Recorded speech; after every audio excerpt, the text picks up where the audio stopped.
Good morning Bharat, आप देख रहे हो लैंड भारत। आज हम बात करेंगे कि हमारे देश के युवा हमारे देश में जो इवेंट चल रही है, जो घटनाएं चल रही है, उसके बारे में क्या सोचते हैं। आप आपने देखा होगा कि हाल फिलहाल में जो पिछले महीने है 9 अगस्त को कोलकाता में किस प्रकार से डॉक्टर के साथ जघन्य तरीके से दुष्कर्म किया गया और उसकी हत्या कर दी गई। लेकिन आज देख सकते हैं आज 10 सितंबर हो गया है और उसके बाद भी कानून हमारा लाचार है। और इस देश का दुर्भाग्य भी यह है कि जो हमारे युवा हैं वह क्राइम होने के बाद ही मोमबत्ती लेकर के बाहर निकलते हैं। तो कहीं ना कहीं गवर्नमेंट के साथ साथ हमारी भी ये ड्यूटी बनती है कि इस देश में क्या चल रहा है और क्या चलना चाहिए, इस बारे में मुझे लगता है कि अब सोशल मीडिया हमारे पास बहुत अच्छा मीडिया है, जिसके माध्यम से चाहे आप घर से या कहीं भी किसी भी माध्यम से गवर्नमेंट तक अपनी बात जरूर पहुंचाएं। क्योंकि आप जानते हैं जब ये देश आज़ाद हुआ था तब एजुकेशन इतना नहीं था। हालांकि एम्प्लॉयमेंट नहीं मिल पा रहा है, लेकिन ऐसा नहीं है कि अगर आप एम्प्लॉयमेंट अगर आपको नहीं मिला हुआ है तो आप देश में कुछ कंट्रीब्यूट नहीं कर सकते। डेमोक्रेसी के लिए आप बोल सकते हो। तो इसी के सिलसिले में हमने आज से कोशिश किया है कि आम आदमी का पॉडकास्ट, इस नाम से हम एक पॉडकास्ट शूट करेंगे। और पॉडकास्ट का भी एक बहुत बड़ा रोल यहाँ पर अदा किया जा रहा है सोशल मीडिया में। लेकिन आप देखे होंगे कि जब भी पॉडकास्ट होता है तो हाई फाई प्रोफाइल सोसाइटी को ही बुलाया जाता है, कोई भी बड़े बड़े चैनल्स हो गए उसमें। लेकिन जब वो हाई फाई सेलिब्रिटीज़ को बुलाया जा रहा है तो वो आम आदमी के समस्या को या प्रॉब्लम्स को कैसे सॉल्व कर पाएंगे। तो हमारी सोशल मीडिया के सभी यूट्यूबर्स से और सभी मीडिया वाले से यह कोशिश और गुजारिश रहेगी कि वो आम आदमी को बुलाएं। तो आज हम इसी सिलसिले में आज एक वीडियो बनाने की कोशिश कर रहे हैं। तो इसमें हमारे साथ हैं उमैर खान, जो कि अभी स्टडी भी कर रहे हैं और देश में क्या चल रहा है उसमें भी अपना सोच रखेंगे। तो सबसे पहले आपका बहुत बहुत स्वागत है उमैर भाई। और जैसा कि आप जानते हैं कि पिछले महीने बहुत ही दर्दनाक हादसा हुआ हमारे भारत में। कोलकाता की जो डॉक्टर थी उनकी जघन्य तरीके से दुष्कर्म किया गया, उसके बाद उनकी हत्या कर दी गई। फिर आप देख सकते हैं कि वहाँ की जो पश्चिम गवर्नमेंट की सरकार है वो भी कहीं ना कहीं गुमराह करने की कोशिश कर रही थी, जांच ना हो पाए। फिर बीजेपी भी उसको राजनीतिकरण करने कोशिश कर रही थी। आपने देखा होगा इंसाफ के लिए कोई नहीं कोशिश किया, वो भी अपना पल्ला झाड़ रही थी कि ममता बनर्जी के राज में ऐसा हो रहा है, ठीक है। और ममता बनर्जी भी यहाँ आरोप लगा रही है कि बीजेपी के राज में ऐसा हो रहा है। और मीडिया भी कहीं ना कहीं इस इवेंट को गुमराह कर करके दिखा रही है। और बाद में आपने देखा गया कि उसके जांच को सीबीआई को दे दिया गया। इस चक्कर में एक आम आदमी जो उनके मम्मी पापा होंगे उन पर क्या बीत रहेगी। तो इसमें आप क्या सोचते हैं बताइए। सबसे पहली बात तो ये है कि जो अभी उनके माता पिता पे, जो पेरेंट्स हैं, उन पे जो गुजर रही है वो बहुत बड़ा पहाड़ टूटने के बराबर का दर्द है वो। कि क्योंकि किसी की बच्ची के साथ ऐसा हो, किसी गर्ल्स के साथ ऐसा हो, ये तो मतलब आप कह लें कि यार इंसान का जो है किसी जिस्म को ऐसे काट के फेंक देना उसके बराबर है। जितना दर्द वो इंसान को होता है कि आप जिंदा इंसान को किसी को ऐसे काट के फेंक दो, उस बराबर का दर्द अभी माँ बाप पे हो रहा है। और तो जहाँ तक देखा जाए कि हमारा देश तो आज़ाद हो गया है, मगर जो हमारे देश की बच्चियाँ हैं, जो हमारे देश की गर्ल्स हैं, वो आज भी आज़ाद नहीं हैं। हम तो आज़ाद तभी मानेंगे जब वो अकेले निकल के कहीं घूम लें, कहीं घूम कर आ जाएं। आज भी गांव हो या शहर भी हो तो कुछ पेरेंट्स जो हैं अपनी बच्चियों को बोलते हैं कि रात होने से पहले घर आ जाओ, कोचिंग वगैरह जा रहे हो, स्कूल जा रहे हो तो रात होने से पहले आ जाओ। या कुछ पेरेंट्स जो हैं वो छोड़ने जाते हैं। तो कहीं ना कहीं ये डर उनके मन में बैठा हुआ है कि यार मेरी बच्ची के साथ कुछ गलत ना हो जाए। तो ये डर दूर करने के लिए गवर्नमेंट को क्या करना चाहिए, आप क्या सोचते हैं। गवर्नमेंट को इस चीज़ के लिए कड़ी सिक्योरिटी देनी चाहिए। जैसे कि जहाँ पे एक पुलिस वाले हैं वहाँ पे 2, 3, 4 दें। जहाँ पे पेट्रोलिंग नहीं हो रही है वहाँ पे पुलिस की पेट्रोलिंग करवाएं। ख़ास करके जहाँ पे कोचिंग्स वगैरह हैं, स्टेशन हैं, स्कूल्स हैं, वहाँ पे ज़्यादा सिक्योरिटी दी जाए। हाँ, जैसे माँ बाप एक घर में बच्ची पर निगरानी रखते हैं कि ये कहाँ जा रही, किस टाइम पे जा रही है, वैसे गवर्नमेंट को बाहर भी। जी बिल्कुल। तो आपने जहाँ तक देखा होगा कि पश्चिम बंगाल में जो है, जो वेस्ट बंगाल में अभी है, तो वहाँ पे सीबीआई को केस जो दिया गया है, रेफ़र किया गया, इस वजह से किया गया क्योंकि वहाँ की जो लोकल पुलिस है वो कुछ नहीं कर पा रही। वहाँ की जो स्टेट की पुलिस है वो कुछ नहीं कर रही है। तो इस चीज़ को लेकर मैं बता रहा हूँ कि सिक्योरिटी सिस्टम जब ये बढ़ेगा तो ये कम होगा। और जहाँ तक ये है कि अपने बच्चों को भी समझाना चाहिए और अपने बच्चों को सही राह दिखानी चाहिए ताकि वो गलत जगह पे ना जाए। जो अभी हुआ है इसमें बहुत बड़ा रोल पुलिस का होना चाहिए। लड़की गलत जगह में कहाँ गई थी, वो तो अपना जॉब ही खुद कर रही थी ना, वो गलत जगह हम कैसे बोल सकते हैं। नहीं, तो मेरा कहना ये है कि अपने बच्चों को, जैसे लड़के हैं जो, उनको सही एजुकेशन दें आप। सही जगह पे लाएं, क्योंकि आजकल दिमाग में जो है वो इतना गलत सही चीज़ें भर दी गई हैं, इतना गलत रील्स वगैरह आज आप देख लें, यूट्यूब पे देख लें, इतनी गलत वीडियोस आ गई हैं, तो उनको देखकर कहीं ना कहीं उनका माइंड भटकता रहता है, कहीं वो गलत की तरफ जाते रहते हैं और आज की दुश्मनी भी कुछ ना कुछ जो है वो इंसान को गलत ट्रैक पे लेके चली जाती है, जबकि ऐसा नहीं होना चाहिए।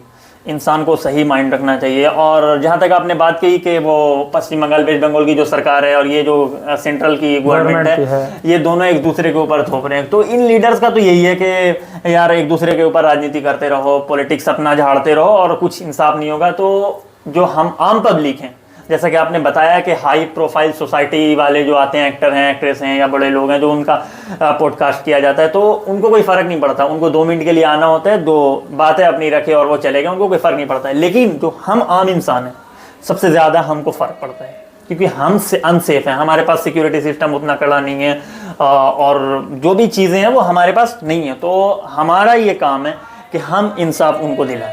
हम घर से बाहर निकले और सिर्फ होने के बाद नहीं निकले, इससे पहले भी हम ध्यान रखें। किसी की भी बच्ची हो तो उस पर हम ध्यान रखें, अपनी बच्ची समझकर ध्यान रखें कि उसको कुछ होने से पहले हम उसे बचा लें।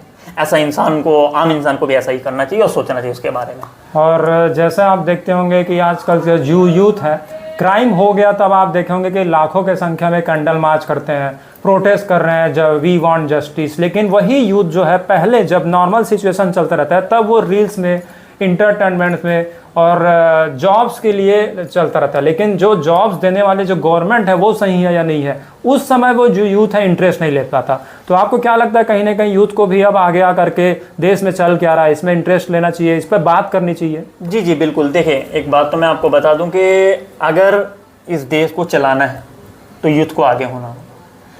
ये यूथ अगर डॉक्टर नहीं बनेगा, ये यूथ अगर इंजीनियर नहीं बनेगा, ये यूथ आर्मी में नहीं जाएगा, ये यूथ स्पोर्ट्समैन नहीं बनेगा, तो आपका देश नहीं चलेगा। और पॉलिटिशियन, मेन तो पॉलिटिशियन, पॉलिटिक्स। और पॉलिटिक्स में भी यूथ को होना बहुत ज़रूरी है, क्योंकि वो new mind, new born mind के साथ आएगा पॉलिटिक्स में और पॉलिटिक्स को आगे बढ़ाएगा। वो एजुकेटेड पॉलिटिशियन बनेगा, वो एजुकेटेड पॉलिटिक्स करेगा, तो कहीं ना कहीं देश को बहुत ज़्यादा फायदा होगा, कंट्री में फ़ायदा होगा और कंट्री को आगे लेकर जाएगा। और जैसे आप जस्टिस कब मिलेगा, ये तो बात की बात है, क्योंकि तारीख पे तारीख मिलते जाएंगे। निर्भया केस में आपने देखा होगा 2012 में उनके साथ क्राइम हुआ था, दिल्ली जैसे राजधानी में सारे मीडिया ने कवर किया था और उसको भी आपने देखा था कितने ही निर्ममता के साथ मारा गया था।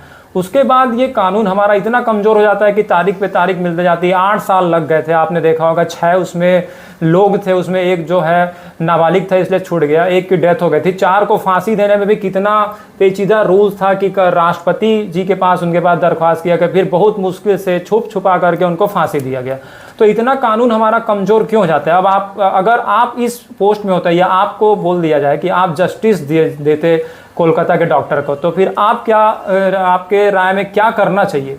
सबसे पहले तो मैं उन पे जितने भी ऑफिसर्स हैं, जितने भी उनके अंडर में केसेस हैं, उनको तो मैं 1 से 2 दिनों की इजाज़त देता कि आप 1 से 2 दिनों में सबसे पहले आप उस केस को इन्वेस्टिगेट करें, जल्दी से निकालें, उस चीज़ का निकालें। और ये तो साफ साफ इस केस में तो साफ पता चल रहा है कि ऐसा गलत उस लड़के ने किया है, जिसने भी किया है वो गलत किया है। तो मेरा मानना है कि उनको 2 से 3 तरीके से उनको सज़ा दे दी जाती। एक तो सबसे पहले कि उनको हाफ गड्ढे में डालकर पत्थरों से मारकर सज़ा, वरना डायरेक्टली उनको फांसी दे दी जाती। मैं तो अगर होता तो मैं यही करता, जब केस हमारा ऑलरेडी सॉल्व्ड है कि इसने ऐसा गलत काम करा है, तो फिर देर किस बात की? ना 10 साल 20 साल 5 साल रखने की बात नहीं, डायरेक्टली हमें वहाँ पे केस को इन्वेस्टिगेट तो हो चुका है और डायरेक्ट जजमेंट कर देना चाहिए था। और जैसा आपने देखा होगा, पहले हमारे यहाँ IPC बुक चलता था, इंडियन पेनल कोड, उसका नाम बदल के अब BNS कर दिया गया है, भारतीय न्याय संहिता।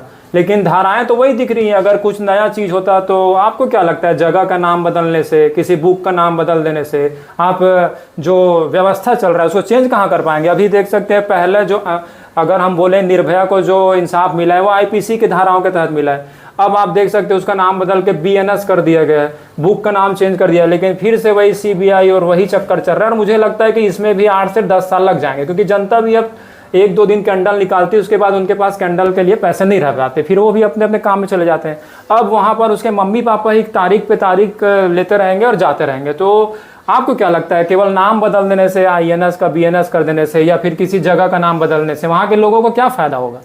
देखिए, नाम बदलने से तो कोई फ़ायदा नहीं है। सबसे पहली बात मैं बता दूं कि आपका नाम शशांक है, मेरा नाम उमैर है। मेरा नाम आप शशांक कर दो, आपका नाम आप उमैर कर लो, ठीक है, मैं ये बता रहा हूँ। तो जो मेंटलिटी है, जो आपका माइंड है, जो माइंड है, मेरा नाम शशांक होने से मेरा माइंड चेंज नहीं हो जाएगा। मेरा माइंड जो है वही रहेगा, आपका जो माइंड रहेगा वही रहेगा। आप जो कर रहे हो वही करोगे, हम जो कर रहे हैं वही कर रहे हैं। तो कहीं ना कहीं नाम बदलने से कोई फ़ायदा नहीं है, सिवाय टाइम वेस्टिंग है, और जो नाम चेंज करने में पैसे खर्च हैं वो कहीं ना कहीं वेस्ट है। नाम चेंज करने से कोई फ़ायदा नहीं है। आप इंसान को ही देख लो, वो आप ही चेंज कर लेते हैं अपना अपना नाम, तो कुछ होगा नहीं। वो आपका माइंड जो है, आपका माइंड सेटअप है, वो तो वही रहेगा। तो फिर नाम चेंज करने से कोई फ़ायदा है नहीं। वो एक दिली शरारत है यार, कि मतलब मेरा ईगो जो है सेटिस्फाइड हो जाए, मैंने नाम चेंज कर देना है और बस ये वही चीज़ है, और इससे कोई चीज़ नहीं है। तो इसके बारे में तो मेरा कोई ओपिनियन नहीं है, नाम चेंज करने से कोई फ़ायदा है नहीं। और पश्चिम बंगाल में देखे होंगे कि हमने रिकॉर्ड जब चेक किया तो 2002-3 के आसपास वहाँ फांसी हुई थी। अब वहाँ की सरकार भी खुद बोल रही है कि शायद फांसी नहीं दिया जाना चाहिए।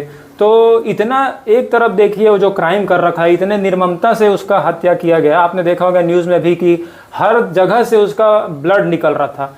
फिर भी ये जो बोलते हैं हिंदू राष्ट्र बनाएंगे, या फिर हम बहुत बड़ा राष्ट्र बनाएंगे, या फिर मंदिर बनाएंगे, मस्जिद बनाएंगे, आप देख सकते हैं। लेकिन एक रूल्स नहीं बना पाते। तो आप इनके बड़े बड़े, चाहे वो कोई भी सरकार हो, क्योंकि हम आम आदमी, आप भी आम आदमी हो, हमको कोई लेना देना नहीं बीजेपी में कौन है, या फिर पश्चिम बंगाल में कौन है, या कांग्रेस में कौन बनता है। हमका जस्टिस चाहिए। तो ये मंदिर मस्जिद में उलझाते हैं, चाहते हैं। आप देखे होंगे बड़ा बड़ा अगर केस रहता है तो सुप्रीम कोर्ट रात में भी खुल जाता है 12 बजे। लेकिन अब सुप्रीम कोर्ट में भी ये मामला पहुंच चुका है, आप देखे होंगे कि कोलकाता केस वाला। लेकिन वहाँ के जज भी वही पुरानी फाइल निकालते हैं, तारीख पे तारीख लेते जाते हैं, जबकि सब कुछ है।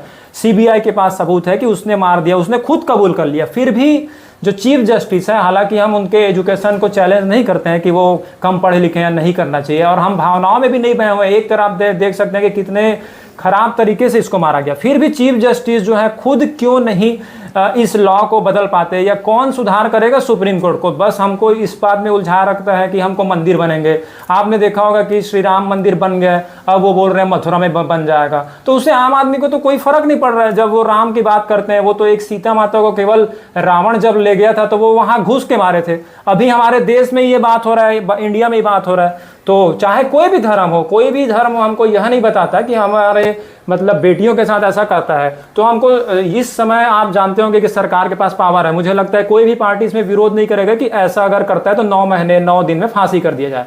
तो सरकार क्यों मतलब दो गेम खेलती है? एक तरफ आपको हिंदू हिंदू बोलती है, राष्ट्र राष्ट्र बोलती है, लेकिन दूसरी तरफ जब उसके पास पावर है, अब जब इतना देश गुस्से में है, जब उसको रूल्स चाहिए, तो क्यों भटकाती है? देखिए, एक बात मैं आपको बता दूं कि मंदिर और मस्जिद पे मेरा कोई ओपिनियन नहीं है। दूसरी बात कि आप हिंदू राष्ट्र बनाएं या जो भी राष्ट्र बनाएं, उससे पहले आप एजुकेटेड राष्ट्र बनाएं कि आपके बच्चे और बच्चियां जो है वो ट्रैक पे चले, सही ट्रैक पे चले। और ये बात तो मुझे जहाँ तक लगता है कि जो बच्ची का भी केस जो आया है कोलकाता वाली का, डॉक्टर जो हैं हमारी, तो इन पे तो सबसे पहले शर्म उनको आनी चाहिए जो उस गुंडों के लिए जो केस लड़ रहे हैं। उनका वकील जो हैं, जो एडवोकेट हैं, उनसे ये सवाल करना चाहिए, अगर आपकी बच्ची के साथ ऐसा होता तो क्या आप उसका केस लेते? सबसे पहले तो उनको होना चाहिए। और सरकार के पास इतनी पावर है, इतने पावर में सरकार है, और अपोजिशन भी इसमें कुछ नहीं बोलेगा। अगर डायरेक्टली इस पे जजमेंट दे दिया जाए, उनको फांसी दे दी जाए, या कुछ भी कत्लेआम कुछ भी दे दिया जाए, तो इस पर कोई भी कुछ नहीं बोलेगा, क्योंकि इन्होंने बहुत गलत काम करा है। तो जहाँ तक मैं समझता हूँ कि सरकार इस पर भी राजनीति कर रही है। क्या कर रही है मुझे नहीं उतना उलझना, क्योंकि अभी का आप माहौल देख ही रहे हैं क्या है। लेकिन जहाँ तक बात है तो इस पे जजमेंट तुरंत ही करना चाहिए, क्विकली लेना चाहिए। जो भी एक्शन लेनी है, जो भी एक्शन लेना है वो लेना चाहिए। और यहाँ जहाँ तक मैं कहता हूँ कि पुलिस का जो सिस्टम है उससे भी जल्दी उनको ये करना चाहिए। और इन्वेस्टिगेशन हो चुकी है, सारे रिजल्ट आ चुके हैं, तो कहीं ना कहीं चीफ जस्टिस जो हैं हमारे सर, जो चीफ जस्टिस सर हैं, उनको इस पर जल्दी जजमेंट कर देना चाहिए और इनको फांसी देनी चाहिए, ताकि जो न्यू यूथ है ऐसा गलती दोबारा ना करे। तो देख सकते हैं हमारे पॉडकास्ट में उमेर भाई ने बताया, एक आम युवा है, ऐसा नहीं कि बहुत बड़े पोस्ट हो, सीजीआई हो या कोई जज हो, किसी बड़े कोर्ट के वकील हो, लेकिन आम आदमी भी यह बात जानता है, लेकिन बस उसको प्लेटफॉर्म नहीं मिल पा रहा है। आप देखे होंगे कोई भी जगह चले जाओ, चाहे आप यूट्यूब के पॉडकास्ट में चले जाओ, वहाँ बड़ी सेलिब्रिटी को बुलाया जाएगा।